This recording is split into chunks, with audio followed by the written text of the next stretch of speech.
আসসালামু আলাইকুম। আপনারা দেখছেন সিলেটের জাফলং। এখানে জাফলংয়ের সবচেয়ে উঁচু যে জায়গাটি, স্থানটি, যেখান থেকে ভারতের ডাউটা বাজার দেখা যায়, সেই স্থান থেকেই ভিডিওটি শুরু। আমরা ভোরবেলায় এখানে আসি। এখানে আমরা যাই, 5-6 জন লোক যাই। আমরা রাত্রে প্রায় 8টার দিকে আমরা এই জাফলংয়ে পৌঁছাই। রাত্রেবেলায় ওখানে কিছু না দেখার কারণে সকাল থেকেই আমরা একটু বের হলাম।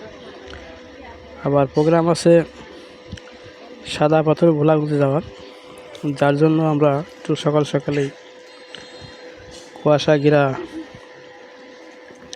এই সময়ে আমরা এখানে পৌঁছাই। দেখছেন সামনে ভারত সীমান্ত অতিক্রম করা টন্ডিনের উপর।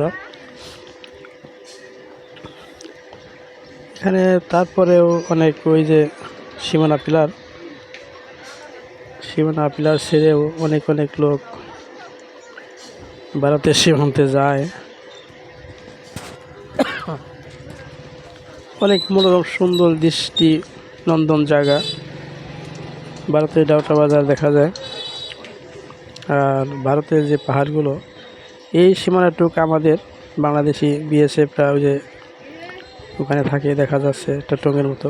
এই যে এখানে আমাদের বাংলাদেশি বিডিআর দের অবস্থান, বর্ডার গার্ড যাকে বলা হয়। এখান দিয়ে ডাউটা বাজার থেকেই অনেক জিনিসগুলো পাচার হয়, যেমন চিনি টিনি সাবান টাবান অনেকে নিয়ে আসে এই ডাউটা বাজার হয়েই।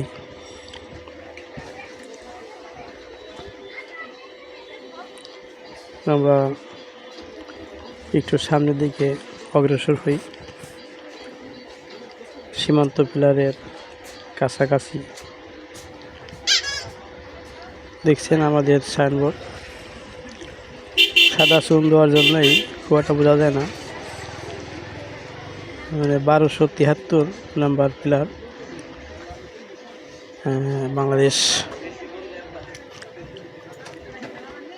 লেখা আছে। আর এই পাশে হলো ইন্ডিয়ার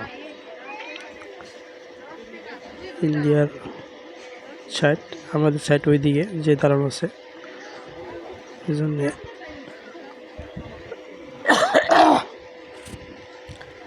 দেখছেন আমাদের হুমায়ুন ভাই সকালবেলায় আবহাওয়ার, আমাদের নীলকমল মাস্টার গোসল করার উদ্দেশ্যে গামছা নিয়ে আসছে। অনেক দূর হওয়ার কারণে আর যাওয়া হলো না, তাই আমরা একটু নিচে নামলাম জাফলংয়ের ভারতের সীমানা। নৌকাগুলো দেখছি ওগুলো ভারতের সীমানায়, আর আমরা দাঁড়িয়ে আছি বাংলাদেশ সীমানায়। তার ওইদিকেই হয়তো 8-5 দূরে আছে সীমানা বর্ডার, দাগ দেওয়া আছে অনেকগুলো পাথরের উপরে, দাগ দেওয়া আছে লাল দাগ।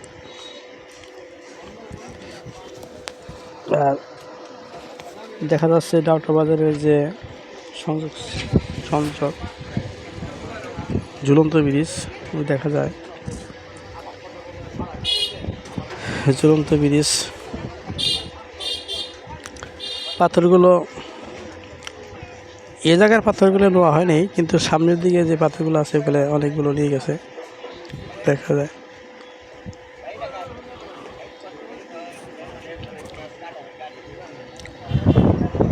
এখানে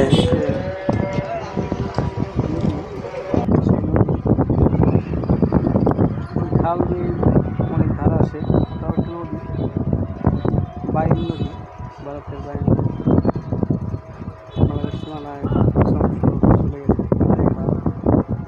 বৃষ্টি না হলে বা বন্যা হলে এইখানে অনেক পানি আছে, অনেক ধারা হয়।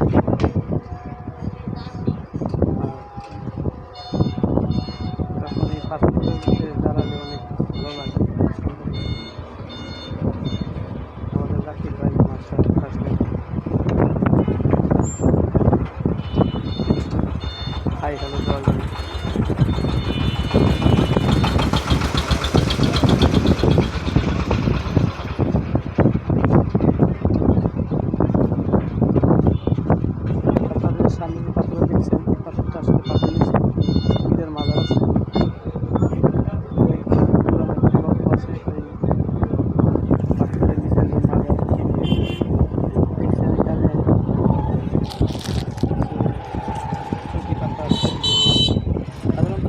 বিকাল হয় তখন এখানে অনেক লোকজন আসে এবং ওই পাও বসে বসে পাও ভিজায় আর প্রাকৃতিক দৃশ্যগুলো দেখে ভাড়া নেয় ভাড়া দিয়ে ছাতি দেয়। আবার মরিচানা ছোলা আছে, খাওয়ার কিছু আছে, সবাই খাওয়া দাওয়া করে প্রাকৃতিক দৃশ্যগুলো দেখে। সকালবেলা দর্শনার্থী খুব কম থাকে, বেশি হয় বিকালবেলা। বিকালবেলা অনেক লোকজন দেখা যায়। আমরা একটু বিনোদন করলাম সবাই 4 জনে মিলে। আমাদের রফিক ভাই কোথায় গেছে, কোন জায়গায় খাড়াই খাড়াই ভিডিও করছে দেখা যায় না, যার কারণে আমরা 4 জনেই। নীলকমল সে ভিডিও করছে আরেক জায়গায় দাঁড়ায় দাঁড়ায়, যার কারণে আমরা 4 জন এখানে একটু আনন্দ করলাম। পাথরগুলো খেয়ে দেখলাম কত ভার কত ওজন।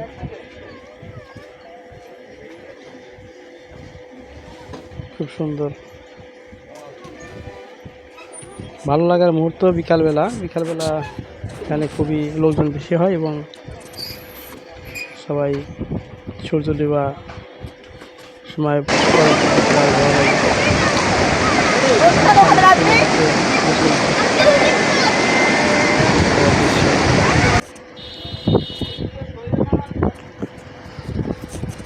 আমাদের সময় একটু যাত্রা ছিল মায়াবতী ঝর্ণায়, কিন্তু পানি না থাকার কারণে আমরা আর ওখানে যাই না।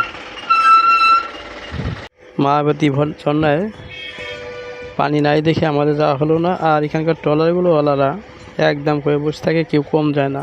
সিন্ডিকেট একটু পার করে দিবে 100 টাকা 150 টাকা 200 টাকা চায় বসে থাকে, তার কম যায় না। যার জন্য আমরা ওখান থেকে চলে যাই।